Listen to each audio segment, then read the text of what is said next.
আচ্ছা, হ্যাঁ, তোমার তো 11 তো, তুমি এখন 10 থেকে 11-এ উঠেছো, ওরাও সবাই তাই।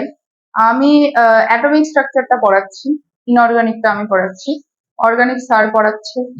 তো ইনঅর্গানিকে আমি মেনলি অ্যাটমিক স্ট্রাকচার শুরু করেছি, স্যার যেটা আমাকে বলেছে অ্যাটমিক স্ট্রাকচার শুরু করেছি।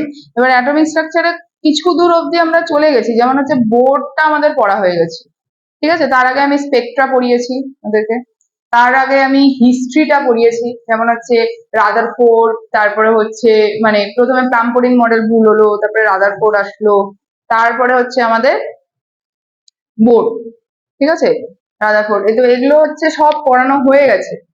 এবার এই কনসেপ্ট গুলো তোমাকে কি করতে হবে, তোমার আমাদের ইউটিউব চ্যানেল আছে, সেখানে তুমি ক্লাসগুলো একটু দেখে নিতে পারো, ঠিক আছে। না হলে কিন্তু লিঙ্কটা পাবা না, মানে একটার পর একটা হয়ে গেছে। আচ্ছা, তো যাই হোক, সেটা তো তুমি করেছো, কিন্তু এখানে তো একটু অ্যাডভান্স লেভেলে পড়ানো হয়। এটা কি তোমার হয়েছে সেটা দেখে নিও, ঠিক আছে। ভিডিওগুলো, করেসপন্ডিং যে ভিডিওগুলো সেগুলো দেখো, কারণ কি যেটা হচ্ছে আমাদের নর্মালি পড়াশোনা, তার থেকে এখানে একটু অ্যাডভান্স লেভেলে পড়ানো হয়, তাই না? নাহলে তো কম্পিটিটিভ এর মানেই থাকলো না, ঠিক আছে। তো ভিডিওগুলো দেখে নিও একটু, যেগুলো দেখার। তো আজকে আমরা যেটা মেইনলি শুরু করব, সেটা হচ্ছে বোর্ডের ড্রব্যাক থেকে একবারে কোয়ান্টামে ঢুকবো, ঠিক আছে। বোর্ডের ড্রব্যাক থেকে কোয়ান্টামে ঢুকবো। আচ্ছা, তো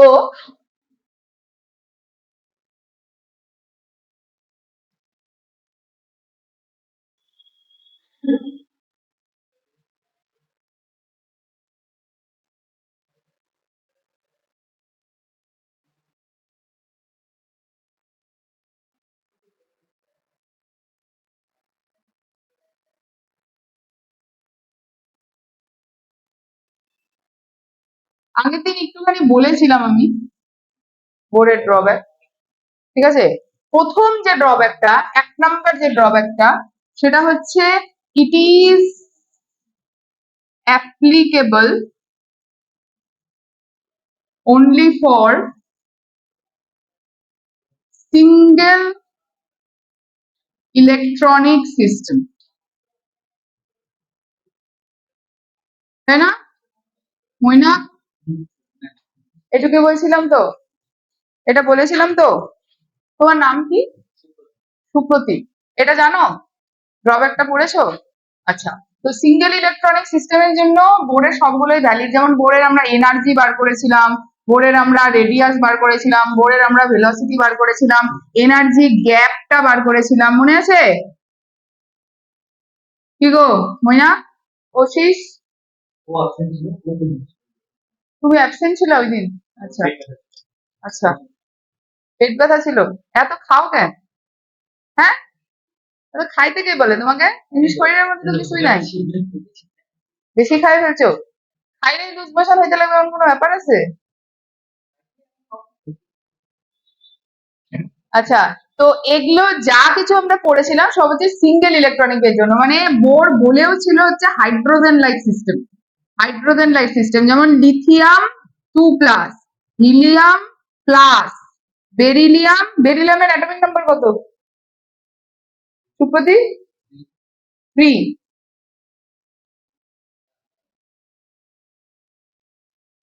চার, তাহলে এখানে কটা করবো? 3+, যাতে একটা ইলেকট্রন থাকে। এগুলো হচ্ছে বোর্ডের জন্য অ্যাপ্লিকেবল, ঠিক আছে।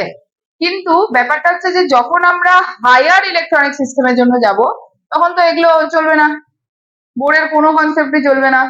বোর্ডের যে স্টেশনারি অরবিটের কনসেপ্ট, বোর্ডের হচ্ছে আমাদের mvr ইকুয়াল টু nh/2π এর কনসেপ্ট, কিছুই লাগবে না, কিছুই চলবে না। অ্যাঙ্গুলার মোমেন্টামও আমি আগের দিন বলেছিলাম। তো এটা তো 1 নাম্বার গেল ড্রব্যাক। 2 নাম্বার ড্রব্যাকটা বলি। 2 নাম্বার ড্রব্যাকটা হচ্ছে ফাইন স্পেকট্রা, মানে spectral division, spectral division under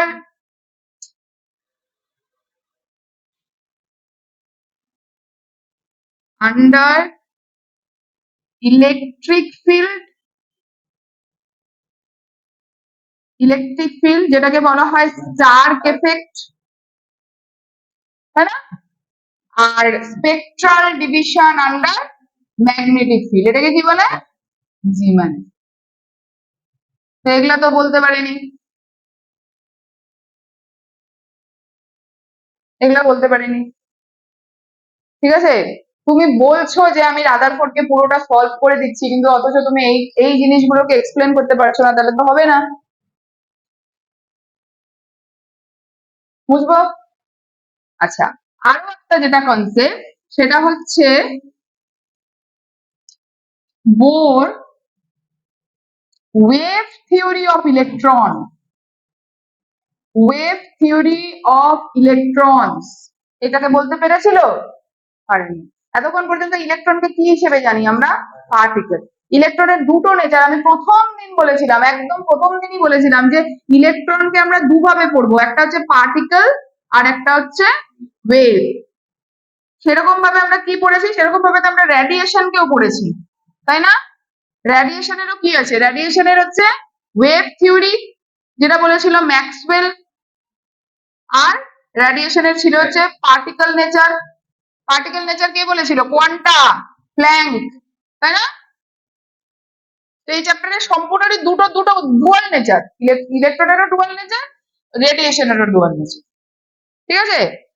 আরেকটা জিনিস কি বলতে পারেনি বোর? বোর ওয়েভ থিওরি যখন বলতে পারেনি, তার মানে বোর হাইজেনবার্গের যে আনসার্টেনিটি প্রিন্সিপাল, হাইজেনবার্গের যে আনসার্টেনিটি, যেটা আমরা আজকে পড়বো, আনসার্টেনিটি প্রিন্সিপাল, এটা কি বলতে পারবে? পারেনি। তো বোর তো অনায়াসে একটা ইলেকট্রনের ভেলোসিটি বলে দিয়েছে।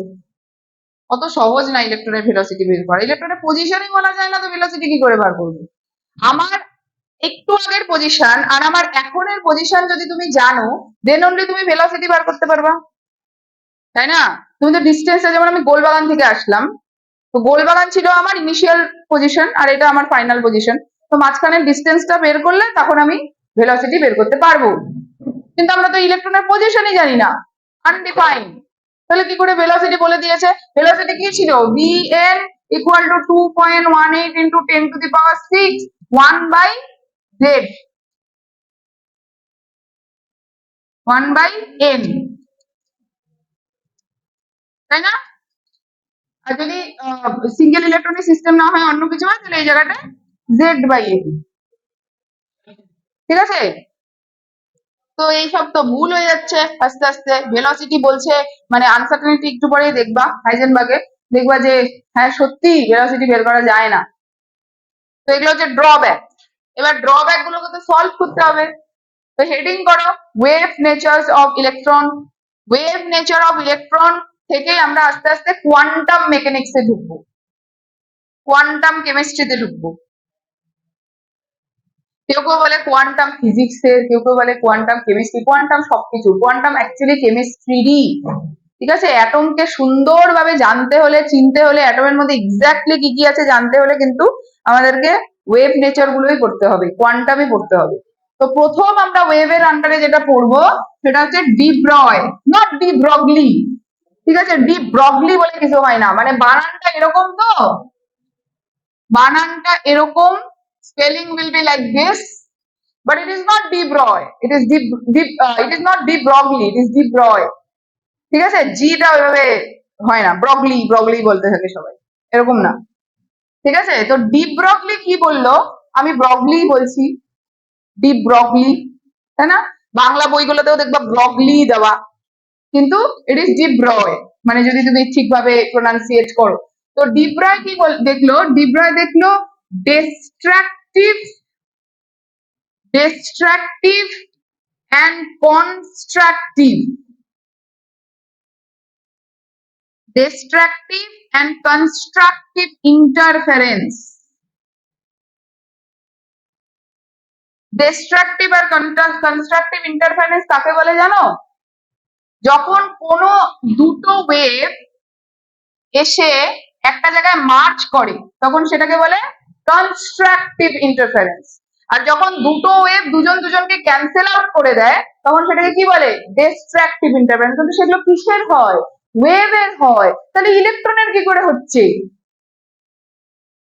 আমি তোমাদের বলছি ও কি এক্সপেরিমেন্টটা করেছিল। এক্সপেরিমেন্টটা করেছিল এরকম একটা ক্রিস্টাল ছিল। ক্রিস্টালের মধ্যে কি আছে, অ্যাটম গুলো আছে ক্লোজলি স্পেসড হয়ে, কারণ কি ক্রিস্টাল তো মাঝখানে স্পেস তো খুব কম হবে। এবার এখান দিয়ে আমি একটা ইলেকট্রন কাউন্টার রাখলাম, তাহলে কি হওয়ার কথা, ইলেকট্রনটা এখানে রিভলভ করে চলে আসার কথা। একটা বল যদি একটা দেওয়ালে ছুঁড়ে মারো কি হবে, এটাতেই মেরো না, পরে প্রবলেম হয়ে যাবে, পরে আমাকে কিনে নিতে লাগবে, অত টাকা নাই আমার। তো এখানেই যদি আমি ইসে করি, যেমন এই যে এই সেটা যেটা সাইলাসটা, এটা কি ঢুকে যাচ্ছে ভিতরে, যাবে না তো। কেন, কারণ কি এটা ম্যাক্রো মলিকিউল, আর আমরা কিসের জন্য পড়ছি, সাব অ্যাটমিক পার্টিকেল, মানে খুবই ছোট একটা জিনিস, যেটা অ্যাটমের থেকেও খুব ছোট, আর এটা তো বিরাট বড়, বিরাট বড়, কারণ কি এটার মধ্যে কম্পাউন্ডস আছে, তাই না। তো ইলেকট্রনটা কি করলো, ইলেকট্রনটা এটার মধ্যে দিয়ে প্রপাগেট হয়ে গেল, হয়ে গিয়ে এখানে একটা বড় ফটোগ্রাফিক প্লেট রাখা ছিল, তার মাঝখানে গিয়ে অ্যাটাক করলো, করে একটা গোল গোল গোল গোল ওই যে ইসেগুলো, যেটা হচ্ছে আমাদের ক্যাথোড রেটেও হয়েছিল, ফ্লুরোসেন্টের মধ্যে ring ring ring ring formation করেছিল। তাহলে কথাটা হচ্ছে এই ক্রিস্টালটার মধ্যে দিয়ে গেল। আমি তোমাদের আগের দিনও বলেছিলাম, যেমন ধরো লাইট, এই যে সকাল হয়েছে, আমরা তো দরজা জানলা বন্ধ করে ঘুমাই, তো সকাল হয়েছে এনি হোক তো বুঝে যাই। ধরো তোমার আজকে কোনো মানে ওঠার তাড়া নেই, তুমি অ্যালার্ম ট্যালার্মও দাওনি, বুঝে তো যাও। কেন, কারণ কি লাইট ইলেকট্রোম্যাগনেটিক ওয়েভ, ও নিজের রাস্তা ঠিক বানায় নেয়, কোথাও না কোথাও দিয়ে তো ঠিক চলে আসবে। সাউন্ড আটকাতে পারছো, এই যে তোমরা এত দূরে বসে আছো, কোথায় রাস্তা, পারছো কি আটকাতে, পার্টিকেল হলে তো আটকে যেত, যেত না, কারণ কি এখানে তো ওয়াল আছে, দরজা আছে, আউটসাইডার কাউকে ট্রেস পাসেস কাউকে আমি ঢুকতে দিব না, কারণ কি ওরা পার্টিকেল। কিন্তু এখানে ওয়েভ, সম্ভবই না আটকানো, ঠিক আছে। তো ডিব্রয় কিসের কথা বললো, ডিব্রয় বললো ম্যাটার ওয়েভের কথা, matter wave, it is not electromagnetic wave, it is matter wave. তাহলে এই চ্যাপ্টারে কি কি ওয়েভ পড়লাম তোমরা, ইলেকট্রোম্যাগনেটিক ওয়েভ আর ম্যাটার ওয়েভ, ঠিক আছে। ম্যাটার ওয়েভ থেকেই কোয়ান্টামের কনসেপ্ট শুরু হয়ে যাবে আস্তে আস্তে, ঠিক আছে। এইবার ডিব্রাকে সবাই পাগল বলে দিল, বলে কি বলে, ইলেকট্রন যদি ওয়েভ হয় তাহলে তো আমাদের অ্যাটম গুলো ওয়েভ হবে, আর অ্যাটম যদি ওয়েভ হয় তাহলে মলিকিউলও ওয়েভ হবে, কারণ কি অ্যাটম দিয়ে তো মলিকিউল তৈরি, আবার মলিকিউলের সঙ্গে সঙ্গে কম্পাউন্ড ওয়েভ, তখন আমরা সবাই ওয়েভ, তাই তো, অ্যাটম মলিকিউল কম্পাউন্ড ছাড়া তো আর কেউ তৈরি হয়নি। তো ডিব্রান সেটাকে এবার এক্সপ্লেন করলো, বলো না এরকম না কনসেপ্টটা, matter wave is only applicable for micro elements, micro size particles.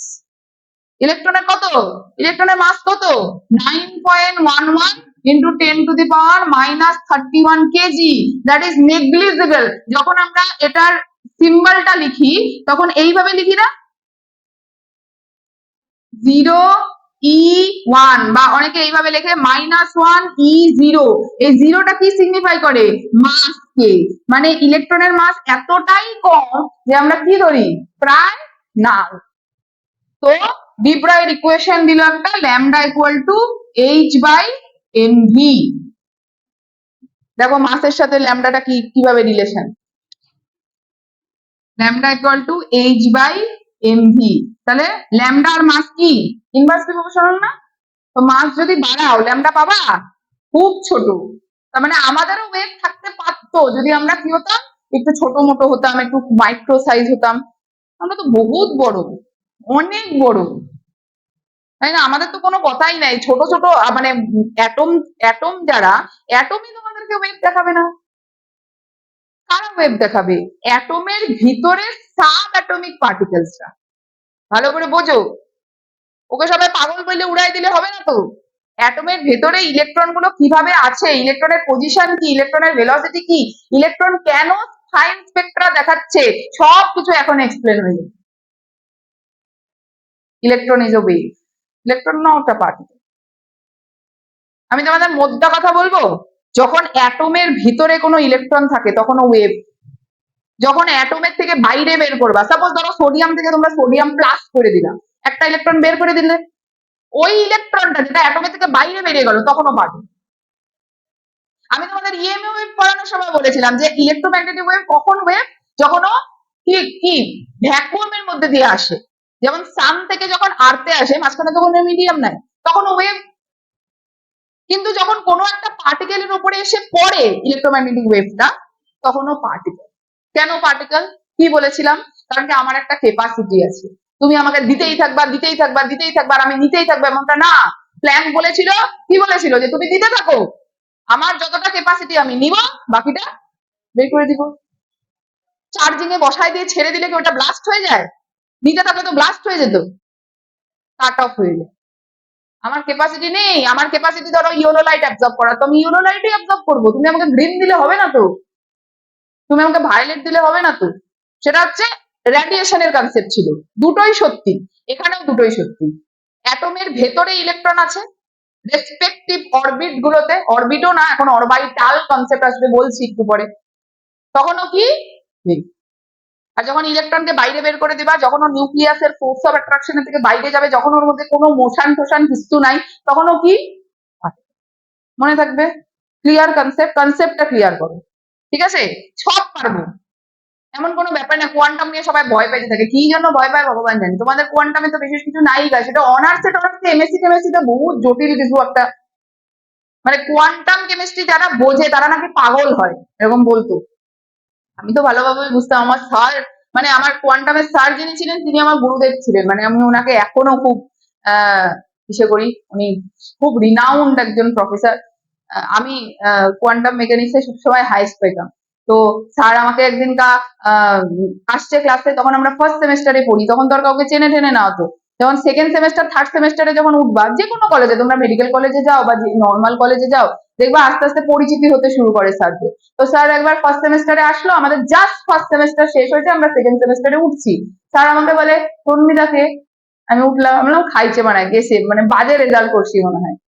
কারণ আমাদের ইউনিভার্সিটিতে, আমি নর্থ বেঙ্গল ইউনিভার্সিটিতে পড়তাম, ফেল তো ফেল, কোনো উঠায় ফুটায় দেওয়ার ব্যাপার নেই।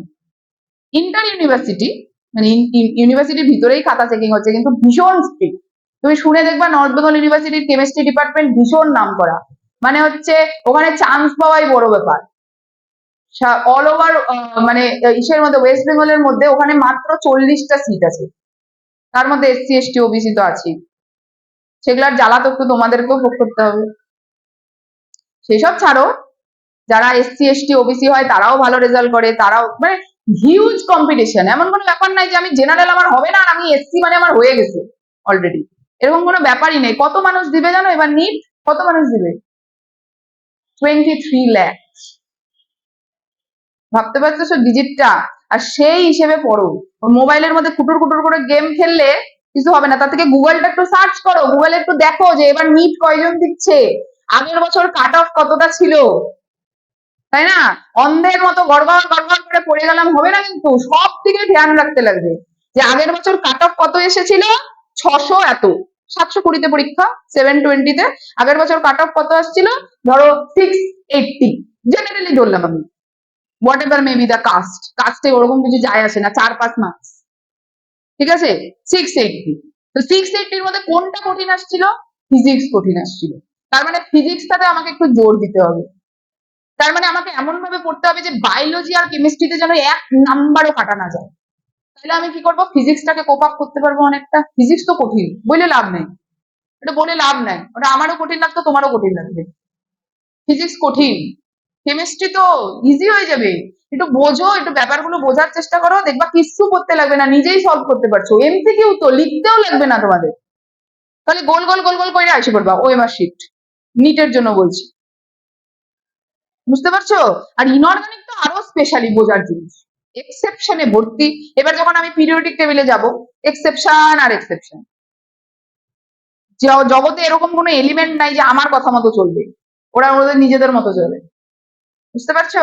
তো এখানেও তাই, যখন ইলেকট্রনটা অ্যাটমের ভেতরে থাকে তখনও ওয়েভ, যখন ইলেকট্রনটাকে অ্যাটমের বাইরে বের করে দিচ্ছ, নিউক্লিয়াসের কোনো ফোর্স অফ অ্যাট্রাকশন নাই, কারো ইনফ্লুয়েন্সে নাই, ও একা এখন স্বাধীন, তখনও কি, বুঝতে পারলাম? চলো, এই হচ্ছে আমাদের ইকুয়েশন। এবার এই ইকুয়েশনটা থেকে আমি আরেকটু ইসেতে যাচ্ছি, আরেকটা আমাদের ইসে আছে, আরেকটা ফর্ম আছে, that is lambda equal two h/mv। এটা তো ডি ব্রয়, দুপাশে স্কোয়ার করো, করো স্কোয়ার।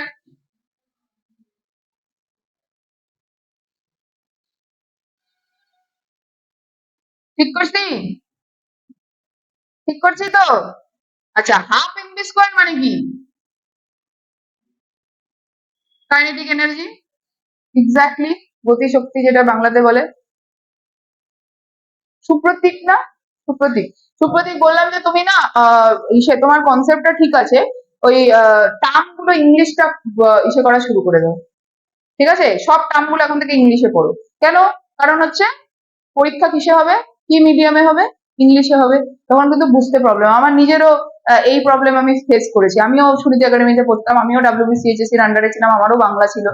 ঠিক আছে, তো তখন আমাদের এগুলোতে ফেস করতে হতো। পরে যখন অনার্সে গেলাম তখন প্রথম দিনই যখন স্যার ইংলিশে পড়ানো শুরু করলো সব, আমি তো বাংলাতে পড়ানোর চেষ্টা করি, কিন্তু মাঝে মাঝে টার্ম গুলো আমার ইংলিশ চলে আসে, মাঝে মাঝে বলতে বলতে ইংলিশ চলে আসে। স্যার তো এসে ধামাধাম ইংলিশ শুরু করে দিল। কেউ তো কলেজে তোমার কথা শুনে চলবে কেউ? হাজার হাজার স্টুডেন্ট ওখানে। তখন আমি প্রথমের দিনেই ভাবলাম, বাড়িতে গিয়ে ভাবলাম হয়েছে আমার দ্বারা, কিন্তু আমি টপার ছিলাম, ওইভাবে কিছু হয় না। সায়েন্স মানে কি? সায়েন্স মানে কি ইংলিশের ল্যাঙ্গুয়েজ? স্যার আমাদেরকে বলতো যে তোরা ইজের জায়গায় আর লেখ, কিন্তু কনসেপ্ট ঠিক রাখ, তাহলেই হবে। কিন্তু টার্ম গুলো তো শিখতে হবে। যেমন তুমি এখানে গতিশক্তি বললা, দ্যাট ইজ কাইনেটিক এনার্জি। ঠিক আছে, কাইনেটিক এনার্জিটা এখানে আমি দেখো এইভাবে পুট করব।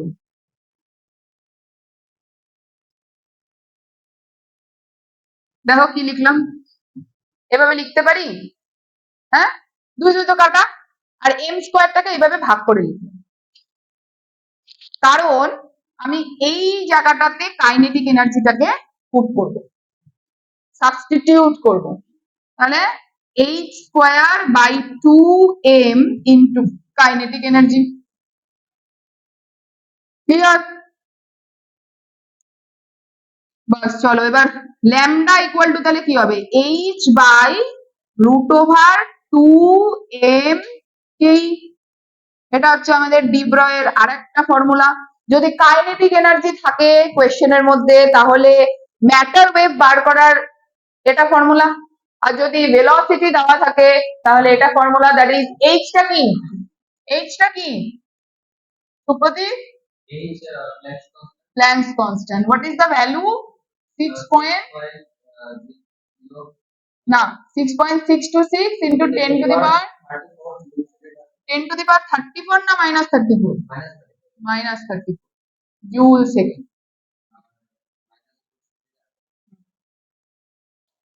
আর যদি ইসের মাসটা না দেওয়া থাকে ইলেকট্রনের, তাহলে এটা বসায় দিবা, ওই যে কেজি দিয়ে যেটা লিখলাম। ঠিক আছে, এই 9.11 ইন্টু 10 টু দি পাওয়ার -31। আর যদি গ্রামে করতে চাও তাহলে -28। ঠিক আছে, এটা কেজিতে লিখলাম আমি, সব এসআই তে করছি। বলো, ডিব্রয় নিয়ে কোনো প্রবলেম? ডিব্রয় কি ভুল বলছিল? বলেন, ইলেকট্রন ওয়েভ এর মতো বিহেভ করে।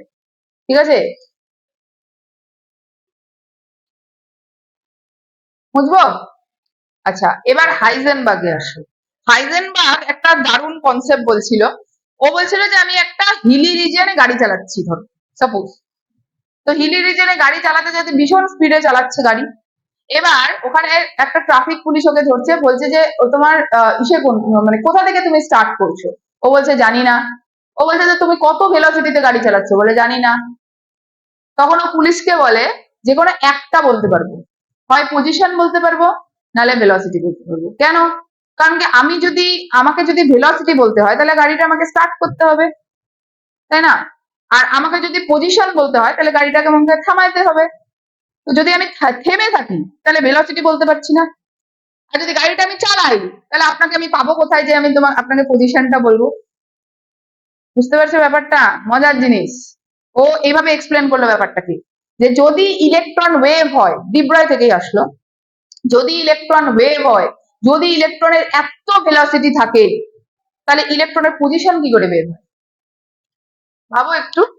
ফ্র্যাকশন অফ সেকেন্ডে 2.18 into 10 to the power 6 fraction of সেকেন্ডেই তো কত ডিস্টেন্স চলে যাবে, তো তোমরা পজিশনটা পাবা কোথা থেকে?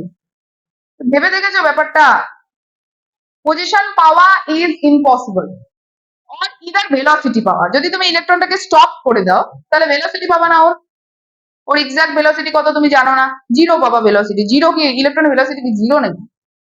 আর যদি ইলেকট্রনটা রিভলভ করতে থাকে তাহলে ওর পজিশন পাবা না, ভেলোসিটি বের করতে পারো। তো হাইজেনবার্গ আনসার্টেনিটি প্রিন্সিপালে হাইজেনবার্গ যেটা বললো যে it is impossible to determine, লেখো Heisenberg uncertainty principle, HEISEN, Heisenberg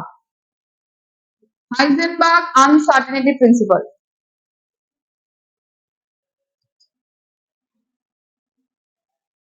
Heisenberg uncertainty প্রিন্সিপালে বলা হলো যে the position and the velocity of an electron, the position and the velocity of an electron cannot be determined simultaneously for an electron. The position and the velocity of an electron cannot be determined simultaneously for an electron.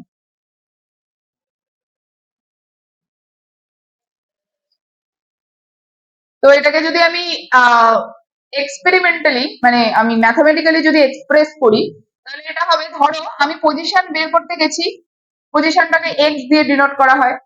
তো position বের করতে গিয়ে যে এররটা আসছে that is delta x, মানে position exactly বের হবে না। আর ভেলোসিটি যদি বার করতে চাই তাহলে ভেলোসিটি বের করতে গিয়ে যে এররটা আসছে সেটা হচ্ছে delta v, that is always greater equal to h by 4 pi m. এটা হচ্ছে হাইজেনবার্গের আনসার্টেনিটি প্রিন্সিপালের কি expression.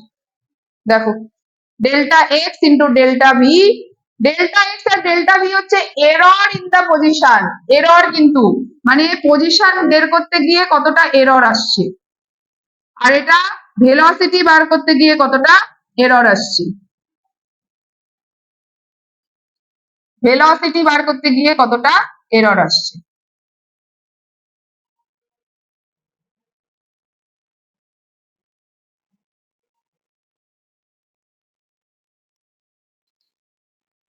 H by 4 pi M এর থেকে সবসময় বেশি হবে, মানে কোনোদিনই এক্স্যাক্টলি কোনোটা বের হবে না। যদি এটা ধরো পজিশনটা তুমি ঠিকঠাক বের করে ফেলেছো, মানে ডেল্টা এক্স খুব কম, মানে এররটা খুব কম, তাহলে ডেল্টা ভি এত বেশি হবে যে এইচ বাই 4 পাই এম হবে ইন্টু করলে। আবার ডেল্টা ভি যদি কম হয়, মানে ভেলোসিটি তুমি মোটামুটি এক্স্যাক্টলি পেয়ে গেছো, তাহলে ডেল্টা এক্স আবার এত বেশি হবে যে এইচ বাই 4 পাই এম হবে। এইচ বাই 4 পাই এম এর থেকে কোনোদিনও কম হবে না এররটা। একটা যদি এরর কমাও তাহলে আরেকটা এরর হিউজ হবে, আবার আরেকটা যদি এরর কমাও তাহলে আরেকটার এরর হিউজ হয়ে যাবে। মোট কথা কোনোটারই তুমি এক্সাক্ট ভ্যালু বের করতে পারবে না। যদি একটা ভ্যালু বের করতে চাও তাহলে আরেকটা এরর দেখাবে, যদি আরেকটা ভ্যালু বের করতে চাও তাহলে আরেকটা এরর দেখাবে। সাইমালটেনিয়াসলি কোনোদিনও বের করা যায় না, কারণ ইলেকট্রনের ওয়েভের মতো নেচার আছে আর ইলেকট্রনের ভেলোসিটিটা ম্যাক্সিমাম। মানে এরকম যদি আমাদের একটা অরবিটাল হয় তাহলে ইলেকট্রন এইভাবে রোটেট করে, ইলেকট্রন সুন্দর করে অরবিটের মধ্যে ঘুরছে প্ল্যানেট গুলোর মতো, প্ল্যানেটারি মডেল। ওরকম না, এতটা সোজা না জিনিসটা, অ্যাটমের ভিতরের থিওরি এতটা সোজা না, ঠিক আছে? চলো এবার একটা মেইন কনসেপ্টে আসলো, লেখো Heisenberg rules out, Heisenberg rules out the existence of orbit.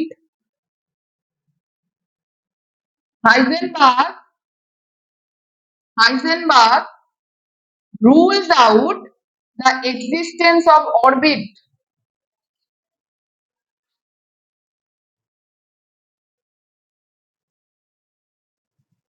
because there is no fixed position। মানে এটা যদি আমাদের নিউক্লিয়াস হয়, এটা যদি আমাদের অরবিটটা হয়, তাহলে এখানে ইলেকট্রনটা আছে, এটা কে বলেছিল? রাদারফোর্ড, রাদারফোর্ড বলেছিল। তাহলে রাদারফোর্ড যদি এটা বলে থাকে তাহলে ইলেকট্রনের পজিশন তো পেয়ে গেছি, সুন্দর করে ঘুরছে। এটা না তো, এটা ঠিক না, এটা খুব ভুল। নিউক্লিয়াস মাঝখানে থাক, ইলেকট্রন এভাবে থাকে না। অরবিটের কোনো কনসেপ্টই নেই। ও কি বললো দেখো কি লিখলাম, rules of the existence of orbit, stop দাও। he states that he states that there is some position, he states that there is some position where the probability of finding an electron is maximum. only probability বলতে পারবো, কারণ কি একটু পরে তো electron নিজের position change করে ফেলেছে, ও তো একটা পজিশনে স্টপ হয়ে নেই। probability of কি লিখলা, প্রথম লেগে লাইনটা বলো আমাকে। he states that there is some position where the probability of finding an electron is maximum. The probability of finding an electron is maximum. That is called orbital. That is called orbital.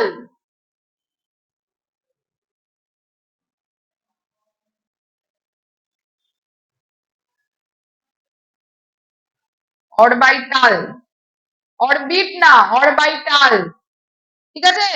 এবার দেখো কি বললো, Heisenberg আধা কথা বলে দিয়ে চলে গেছে। এবার বললো হাইজেনবার্গ কি বললো, যে শেল আছে, শেল আছে, যেমন হচ্ছে এইটা আমাদের নিউক্লিয়াস, এইটা ধরো আমাদের ফার্স্ট শেলটা, একটু একটু কিছুটা জায়গা আছে এরকম ফার্স্ট শেলটা, এটা হচ্ছে আমাদের ফার্স্ট শেলটা। তো হাইজেনবার্গ বললো যে ফার্স্ট যে শেলটা, মানে যেটাকে আমরা অরবিট বলে চিনি, ঠিক আছে, 1 নাম্বার 2 নাম্বার শেল, যেটা বোরও বলেছে, যেটা রাদারফোর্ডও বলেছে, সেটাকে কি বলেছে, সেটাকে বলেছে সিটি। সিটি, এটা যদি সিটি হয় তাহলে সাবশেল যেগুলো আছে, সাবশেল যেগুলো আছে সেটা হচ্ছে আমাদের লোকালিটি, আর তারপরে আসবে হচ্ছে অরবাইটাল। অরবাইটাল কি, অরবাইটাল হচ্ছে ইলেকট্রনের বাড়ি, যেখানে গেলে ইলেকট্রনকে খুঁজে পাওয়া যায়, ঠিক আছে, যেখানে গেলে ইলেকট্রনকে খুঁজে পাওয়া যায়। এতগুলো পজিশন চেঞ্জ করে তারপরে তোমরা ইলেকট্রন পাবা। মানে এই যে অরবিটটা, এখানে সবগুলো জায়গায় তো ইলেকট্রন নেই, কিছু পার্টিকুলার জায়গা আছে, কিছু পার্টিকুলার জায়গা আছে। কোন পার্টিকুলার জায়গা সেটা আমরা কোয়ান্টাম নাম্বারে বুঝবো, কোয়ান্টাম নাম্বারে বলে দেবো যে কোন পার্টিকুলার জায়গাটাতে ইলেকট্রন আছে, সব বুঝবো। কোনো এখানে কোনো গোজা মিলের ব্যাপার নাই যে গোজা মিল দিয়ে বলতেছি, সবকিছুর এক্সপ্লানেশন আছে, ঠিক আছে। তো হাইজেনবার্গ বললো যে এরকম একটা পজিশন আছে, মানে শেল আছে, শেল নাই এরকমটা না, শেল আছে, কিন্তু শেলে সুন্দর করে ইলেকট্রনটা ঘুরে বেড়াচ্ছে ওরকম না। শেল অব্দি আসো, মানে এটা হচ্ছে ধরো ফার্স্ট শেলটা, শেলে আসো, শেলে আসার পরে কিছু পার্টিকুলার জায়গা তোমাকে খুঁজে বার করতে হবে, যেটাকে বলা হয় সাবশেল, ঠিক আছে। তারপরে সাবশেলের মধ্যে কিছু পার্টিকুলার অরবাইটাল আছে, সাবশেলের মধ্যে কয়টা অরবাইটাল থাকবে, কোন অরবাইটালে কয়টা ইলেকট্রন, সব বুঝতে পারবা, তার মধ্যে ইলেকট্রন পাবে। যেমন ধরো আমি যদি আমার এক্সাম্পল দিই, তাহলে আমার সিটি কি, কোচবিহার, কোচবিহারে আমাকে পাওয়া যাবে, কোচবিহারে আসলে আমাকে পাবা, অসম্ভব, এত বড় জায়গাতে তো হারায় যাবা। ধরো তুমি কোচবিহারের কিচ্ছু চেনো না, ধরো তোমাকে আসানসোলে পাঠায় দেওয়া হলো, চিনবা তুমি আসানসোলে কাউকে, তো তুমি আসানসোলে আছো, আসানসোলে গেলে হবে, হবে না, তোমাকে একটা পার্টিকুলার লোকালিটি, যেমন আমার কোচবিহারে আমি কোথায় থাকি, আমি গোলবাগানে থাকি। এবার তুমি আরো একটু প্রিসাইজ হয়ে গেলে, আরো একটু কাছে চলে আসলে, গোলবাগানে গিয়েও আমাকে পাবা না, আমার প্রচুর বাড়ি তো গোলবাগানে। তারপরে কি করতে হবে, আমার বাড়িতে আসতে হবে, তারপরে তুমি কাকে পাবা, আমাকে পাবা। ইলেকট্রনেরও সেম কনসেপ্ট, প্রথমে শেলে যাও, যেটাকে বোর কি নাম দিয়েছিল, এনার্জি লেভেল, তাই না, স্টেশনারি অরবিট। তারপরে তুমি কোথায় আসবা, সাবশেল, শেলের মধ্যে সবগুলো জায়গায় ইলেকট্রন নাই, ভুল কথা, আমাদের কুচবিহারে সবাই সবখানে বাড়ি আছে, পুকুর গাছপালা কিছুই নাই, দোকান টোকান বাজার কিছু নাই, সব জায়গায় বাড়ি আছে কি, নাই তো, তাহলে তো শেলের মধ্যে সব জায়গায় ইলেকট্রন থাকবে না, কিছু পারমিটেড জায়গায় ইলেকট্রন থাকবে, যেগুলোকে কি বলে, সাবশেল। সাবশেলের মধ্যে আবার কি থাকবে, কতগুলো ছোট ছোট বাড়ি থাকবে, সেই বাড়ির মধ্যে কোনো একটা বাড়িতে তুমি ইলেকট্রন পাবা। তাও কি, তাও এই জায়গাটায় কি প্রবাবিলিটি থাকবে, এক্স্যাক্টলি বলা যাবে না যে ওখানে থাকবে। যেমন আমার বাড়িতে গেলে এখন আমাকে মানুষ পাবে, আমি তো নাই এখানে, আমি সারাদিন বাড়িতে থাকি না, তো এখানেও তাই, অরবাইটাল অব্দি পৌঁছে যাও, 99% চান্স আছে তুমি পাবা।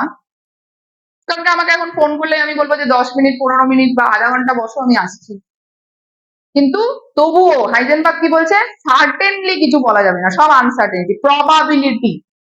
বুঝতে পারছো? তো শেল গুলোকে নাম দেওয়া হয়েছিল প্রিন্সিপাল কোয়ান্টাম নাম্বার, সাবশেল গুলোকে নাম দেওয়া হয়েছিল অ্যাজিমুথাল কোয়ান্টাম নাম্বার, এন্ড অরবিটালকে নাম দেওয়া হয়েছিল magnetic quantum number. N L M, একটা ইলেকট্রন পজিশন বার করার জন্য কি কি শিখতে হবে?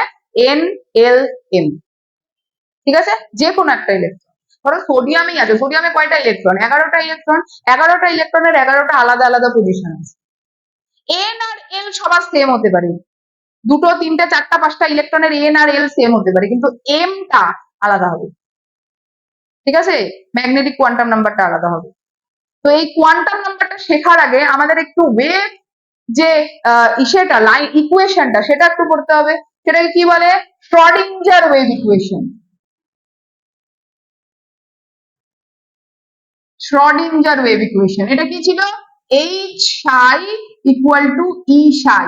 এটার ইলাবোরেটেড ফর্ম আছে, একটা ইকুয়েশন আমি করাবো এটা আস্তে আস্তে, ঠিক আছে? এইচ সাই ইকুয়াল টু ই সাই, এগুলোকে বলে হ্যামিল্টনিয়ান অপারেটর। এটা এনার্জি, এই যে সাই গুলো, এই ইকুয়েশনটা যদি সলভ করো তাহলে এই যে সাই মানে অরবিটাল কি পাবো। সাইটাকে বলে যে ত্রিশূলের মতো যেটা, এটাকে বলে orbital. Sai, P S I, সাই, সাইকে বলে অরবিটাল। যদি আমাদের কোনো একটা ইলেকট্রনের শ্রডিঞ্জার ইকুয়েশনকে সলভ করা যায় তাহলে আমরা কি পাবো? একটা অরবিটাল কি পাবো, ঠিক আছে? শ্রডিঞ্জার ইকুয়েশন সলভ করা তো ইজি না, ভীষণ কঠিন, ভীষণ কঠিন। আর যদি সাই স্কয়ার থাকে, সাই স্কয়ার দাও, তাহলে প্রবাবিলিটি ডেনসিটি পাওয়া যায়, ঠিক আছে? প্রবাবিলিটি ডেনসিটি মানে একটা পয়েন্টে একটা ইলেকট্রনের কতটা প্রবাবিলিটি থাকতে পারে, সেটা হচ্ছে সাই স্কয়ার, প্রবাবিলিটি ডেনসিটি, ঠিক আছে? তাহলে আমাকে একটা জিনিস বলো, আমি এটা বুঝবো? আচ্ছা, আমি যদি তোমাদের এটা বুঝাতে পারি, বুঝাতে পেরেছি কি? অরবিটাল কনসেপ্টটা কি বুঝেছো? অরবিট যে নেই সেটাকে তো তোমরা এগ্রি করছো যে অরবিট বলে কিছু হয় না? অরবিট আছে, কিন্তু অরবিটে গেলে তোমরা ইলেকট্রনকে পেতেও পারো, নাও পেতে পারো। সারা অরবিটে ইলেকট্রন ঘুরে বেড়ায় না। অরবিট, তারপরে সাবশেল, তারপরে অরবিটাল।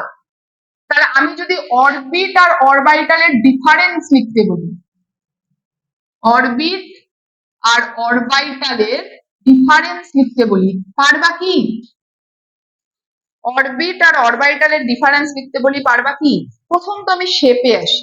শেপ, এটার কি শেপ ছিল? স্ফেরিক্যাল, তাই না? স্ফেরিক্যাল শেপ ছিল।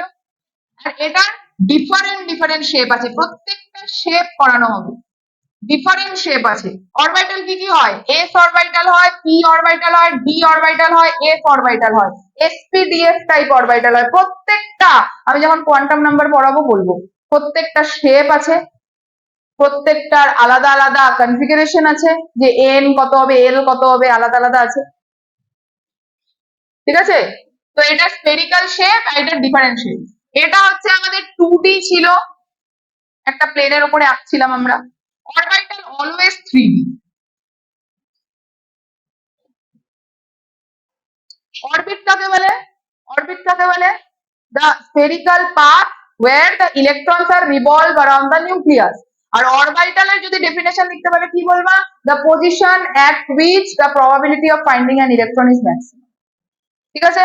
এগুলো সব নোটসে পেয়ে যাবা, ওই মডিউল তোমাদের দিয়ে দেওয়া হবে, এগুলো সব পেয়ে যাবা। বোঝো, জিনিসগুলোকে বোঝো যে অরবিটাল হচ্ছে প্রবাবিলিটি নিয়ে কাজ করে, ওয়েভ নিয়ে কাজ করে, ইলেকট্রনের ওয়েভ থিওরি, কোয়ান্টাম থিওরি নিয়ে কাজ করে। আর অরবিট তো বাচ্চাদের জিনিস, ছোটবেলা থেকে পড়তেছি, 1 নাম্বার শেল, 2 নাম্বার শেল, কে এল এম এন, তাই না? তারপরে তোমরা এইভাবে ইলেকট্রনিক কনফিগারেশন করতে 2 8 2 হেন তেন, এগুলো কি এখন হবে?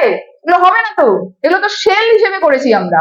এবার তো অরবিটাল হিসেবে করবো, আরো প্রিসাইজ হবো। 11 12-এ যখন কেমিস্ট্রি পড়ি তখন কেমিস্ট্রিটা কি হয়ে যায়?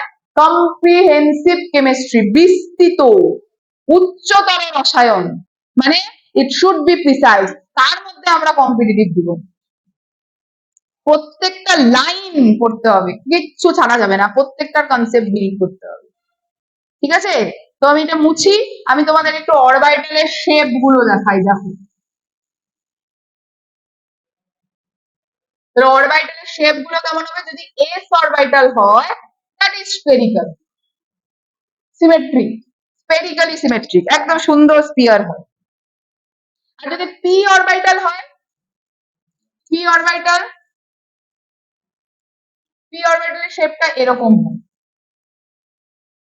পি অরবিটালের শেপটা এরকম হয়, পি তিনটা অরবিটাল হয়। এটা যদি এক্স ডিরেকশন হয় তাহলে এইটা হবে আমাদের ওয়াই ডিরেকশন, যদি এটাকে আমি যদি ওয়াই ডিরেকশন দেই তাহলে এটা হবে আমাদের জেড ডিরেকশন। তিনটা অরবিটাল হয়, কিন্তু শেপটা দেখো, শেপটা দেখো ডাম্বল শেপ, ঠিক আছে, ডাম্বল শেপ। আর যদি আমি ডি অরবিটাল নিই, যদি আমি ডি অরবিটাল নিই তাহলে ডি অরবিটালের শেপ কেমন হবে? ডাবল ডাম্বেল শেপ, এইরকম ডাবল ডাম্বেল ফুলের মতো, ঠিক আছে। ইন বিটুইন দ্য অ্যাক্সিস হবে, ইন বিটুইন দ্য অ্যাক্সিসের উপরে না, পি হচ্ছে অ্যাক্সিসের উপর দিয়ে হয়, X axis Y axis Z axis, কিন্তু ডি অরবিটাল কি হয়? ইন বিটুইন দ্য অ্যাক্সিস, ভিতর দিয়ে মাঝখান দিয়ে যাবে। ডি অরবিটাল আবার 5 রকমের হয়। যদি এটা এক্স আর এটা ওয়াই অরবিটাল হয় তাহলে এটা ডি এক্স ওয়াই হবে। যদি এইটাকে ওয়াই আর এইটাকে জেড ধরো তাহলে এটা হবে ওয়াই জেড। যদি এইটাকে জেড এইটাকে এক্স ধরো তাহলে এটা হবে জেড এক্স, ঠিক আছে। আরো দুটো টাইপের আছে, এটা তো তিনটে টাইপের গেল ইন বিটুইন দ্য অ্যাক্সিস দিয়ে। আরেকটা টাইপের আছে যেটা আমি অরবিটের উপরে আঁকবো, মানে অ্যাক্সিসের উপরে আঁকবো, দ্যাট ইজ এটা এক্স এটা ওয়াই যদি হয় তাহলে এটা হবে এক্স স্কোয়ার ওয়াই স্কোয়ার, এটা মাইনাস না, X square to Y square, ঠিক আছে, অরবিটালে কোনো মাইনাস হয় না। আর আরেকটা আছে যেটা জেড অ্যাক্সিসের উপরে আঁকা হয় আর মাঝখানে একটা এরকম কিসে থাকে, এটাকে বলে ডি জেড স্কোয়ার। এই 5 টাইপের আমাদের ডি অরবিটাল আছে। এফ এর শেপ এখনো ডিফাইন না, বোঝা যায়, ঠিক আছে। মোটামুটিও নাই কিছু, এগুলাই সব মোটামুটি করে বার করা, এগুলোরও শেপ কি অ্যাকচুয়াল আছে নাকি, এগুলো জাস্ট ইমাজিনারি। যখন ইলেকট্রন ডট ডায়াগ্রাম গুলো গুগলে সার্চ করো না, দেখো electron dot diagram, electron dot যে ইসেগুলো মানে ইলেকট্রন মাইক্রোস্কোপে যে ধরো 1s অরবিটাল, প্রথম যে অরবিটালটা আমরা যাব, প্রথম অরবিটালটাতে গেলা, ইলেকট্রন কয়টা থাকার কথা, সেই ইলেকট্রন গুলোর ইসে পজিশনটা দেখো। যখন বড় বড় টিভি থাকে, টিভিতে যে ঝিরঝির ঝিরঝির হয় না, দেখেছো, সাদা কালো পোকার মতো, ওরকম দেখতে হয়, কিছুই বোঝা যাবে না এটা কি হইতেছে।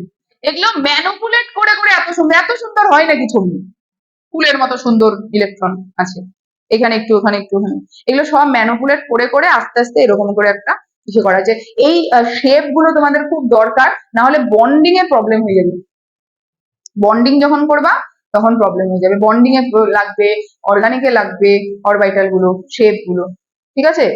আচ্ছা, এনএলএম এর যে ভ্যালু গুলো, এন এল আর এম, এন হচ্ছে কি বললাম, প্রিন্সিপাল কোয়ান্টাম নাম্বার, এল হচ্ছে অ্যাজিমুথাল কোয়ান্টাম নাম্বার, আর এম হচ্ছে ম্যাগনেটিক কোয়ান্টাম নাম্বার। আর একটা আছে স্পিন কোয়ান্টাম নাম্বার, স্পিনটা তো জাস্ট ইসের মধ্যে, মানে আমি অরবিটালে চলে গেলাম, একটা ইলেকট্রন ক্লকওয়াইজ ধরে তো আরেকটা ইলেকট্রন অ্যান্টি ক্লকওয়াইজ ধরে, ওটা কোনো ব্যাপার না। আসল জিনিস হচ্ছে এনএলএম, ঠিক আছে, এন এল এম এর ভ্যালু। তো ওটা একটু দেখাই, দেখো ভ্যালু গুলো কিভাবে বার করবো, আরো বড় করে করবো আজকে যেহেতু একটু টাইম কম, আমি একটুখানি খালি দেখিয়ে দিই। ধরো এনটা আমাদের 1, ফার্স্ট ফেলে আছি আমরা, 1 নাম্বার অরবিটে আছি এখন, তাহলে এল এর ভ্যালু কি কি হবে, 0 টু n-1, তাহলে এখানে কত হবে এল এর ভ্যালু, 0 থেকে n-1 অব্দি, n-1 করলে কত হয় 0, তাহলে 0ই হবে। এম এর ভ্যালু কি হবে, -l টু +l, তো -0 আর +0 বলে তো কিছু হয় না, তো 0ই হবে। আর এস কি হবে, এসটা পরে করছি। আচ্ছা, এম এর ভ্যালু, এল এর ভ্যালু যদি 0 হয় তাহলে সেটা এস অরবিটাল, এল এর ভ্যালু যদি 1 হয় তাহলে পি অরবিটাল, এল এর ভ্যালু যদি 2 হয় তাহলে হচ্ছে ডি অরবিটাল, যদি 3 হয় তাহলে এফ অরবিটাল। তাহলে এটা কি অরবিটাল, এফ, ঠিক আছে। 1s অরবিটাল, অরবিটালে কয়টা অরবিটাল আছে, একটা, 0 মানে একটা অরবিটাল, পার অরবিটালে দুটো করে ইলেকট্রন থাকবে, ইলেকট্রনকে আমরা সবসময় এইভাবে লিখি, একটা যদি ক্লকওয়াইজ ডিরেকশনে থাকে আর একটা অ্যান্টি ক্লকওয়াইজে থাকবে, তো একটাকে আমরা লিখবো হচ্ছে +12 ফর ক্লকওয়াইজ আর একটাকে লিখবো আমরা -12, এইভাবে এনএলএম এর ভ্যালু বের করা। যদি এটা 2 হয় তাহলে এটা কত হবে বলো? 0 to n minus 1, n minus 1 বলে কত হয়? 0 আর 1, 0 আর 1, 0 to n minus 1 হলো। তাহলে 0 এর জন্য এটা কি অরবিটাল? s, আর এটা p। তো এখানে একটাই পাবা 0, আর এখানে কত পাবা? -1, 0, +1, তিনটা অরবিটাল পাবো আমরা। আর অরবিটালে কটা করে ইলেকট্রন থাকে? দুটা। তাহলে এখানে কটা হবে? 6টা। টোটাল কয়টা হবে? 8টা। তার মানে সেকেন্ড যে শেলটা সেখানে কয়টা ইলেকট্রন? 8টা। কি রুল এটাকে বলে? Bore বারিজ rule. 2n স্কয়ার করে দেখো, 8টাই আসবে। n এর জায়গায় 2 বসাও, কত হয়? 8 হয় না? ওই যে সব কোয়ান্টামেরই কনসেপ্ট। তো এটা হয়ে গেল 2s অরবিটাল, এটা হয়ে গেল 2p অরবিটাল। এইভাবে আমাদের NLM বার করা। আরো অনেক কিছু বলার আছে, আরো অনেক কিছু। আজকে যেহেতু টাইমটা একটু কম, আমি তোমাদের ইনিশিয়ালি বললাম। তাহলে আমাকে একটা ইচ্ছে বলো, আমাকে একটা দাও অ্যান্সার, তোমরা বলবা। হ্যাঁ, ধরো আমি তোমাদেরকে একটা কোয়েশ্চেন দিলাম, how many electrons, how many electrons in plus half spin state in 3s orbital?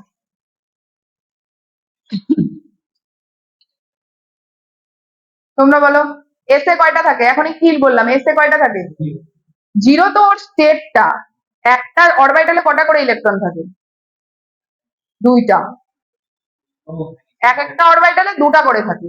তাহলে একটা কি বললাম, ক্লকওয়াইজে থাকবে, আর একটা তাহলে প্লাস হবে কয়টা থাকবে? একটা।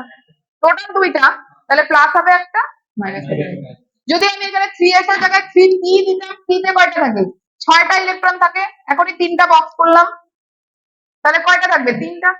3টা প্লাস হবে, 3টা মাইনাস হবে। ঠিক আছে? তাহলে এস অরবিটালে আমাদের থাকছে হচ্ছে 2টো ইলেকট্রন। ইলেকট্রনের যদি কথাতে আসি, তারপরে পি অরবিটালে থাকে 6টা ইলেকট্রন, ডি অরবিটালে থাকে 10টা ইলেকট্রন, আর এফ এ থাকে কয়টা? 14টা ইলেকট্রন। সেটা 1s হতে পারে, সেটা 2s হতে পারে, what ever may be the principal quantum number. কিভাবে বার করা হয়? যে NLM ভাগ ভাগ করে করে বার করা হয়। ঠিক আছে?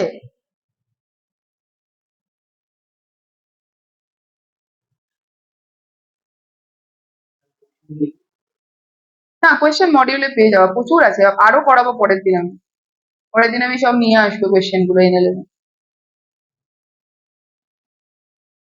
NLM এর ভ্যালুটা বের করা বুঝতে পেরেছো?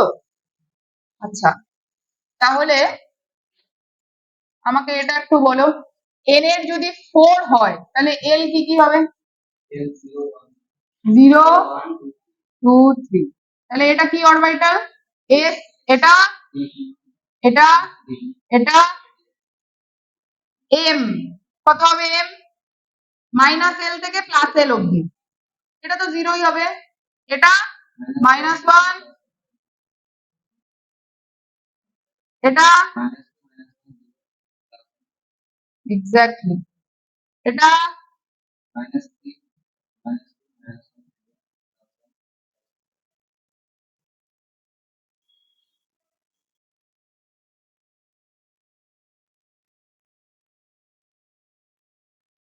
ঠিক আছে। তাহলে এটাকে যদি আমি বক্স করি, 1, 2, 3, 4, 5, 6, কটা বক্স হলো? 7টা। এক একটা বক্সে কয়টা করে ইলেকট্রন থাকবে? 2টা। এক একটা অরবিটালে 2টা করে ইলেকট্রন। আর এখানে কয়টা বক্স হচ্ছে? তাহলে টোটাল কটা থাকবে? এখানে, এখানে, এখানে, টোটাল কত হচ্ছে? 32টা। তাহলে 2n স্কয়ার করলে 32টাই আসবে। তার মধ্যে 16টা প্লাস হাফে থাকবে, আর 16টা মাইনাস হাফে থাকবে। আচ্ছা, টোটাল অরবিটাল কটা হলো দেখো তো? এখানে একটা, এখানে 3টা, 4টা, 4 আর 5-এ 9টা, 9টা আর 7-এ 9 আর 7-এ 16টা, 16টা। তাহলে তোমাকে যদি আমি এনটা বলে দেই, তোমাকে তো শর্টে করতে হবে, তোমাকে তো টাইম নেই তোমার কাছে। তাহলে তোমাকে যদি বলে নাম্বার অফ অরবিটাল কত, কি করবা? ডিরেক্টলি এন স্কোয়ার করবে। হ্যাঁ, আমি সব শর্ট ফর্ম গুলো বলে দেবো, আমি মডিউলে ওভাবে আমি তৈরি করছি। শর্ট ফর্ম করতে হবে তো, টাইম নাই তো, 1 মিনিটও টাইম নাই একটা কোশ্চেন করার জন্য। তাহলে নাম্বার অফ অরবিটাল বললে এন স্কোয়ার করে দিবা, নাম্বার অফ ইলেকট্রন বললে কত করবা? 2n square. ঠিক আছে? এরকম প্রচুর শর্ট ফর্ম আছে, আমি বলবো। এইটুকু বুঝেছো?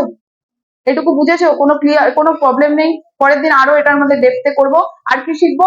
Node and nodal plane. তারপরে আরো 3টে ল আছে আমাদের, আউটবাউ, হুন, পাউলি, যেটা না করলে বন্ডিং এ যাওয়া যাবে না। ঠিক আছে? চলো, দ্যাটস ইট ফর টুডে।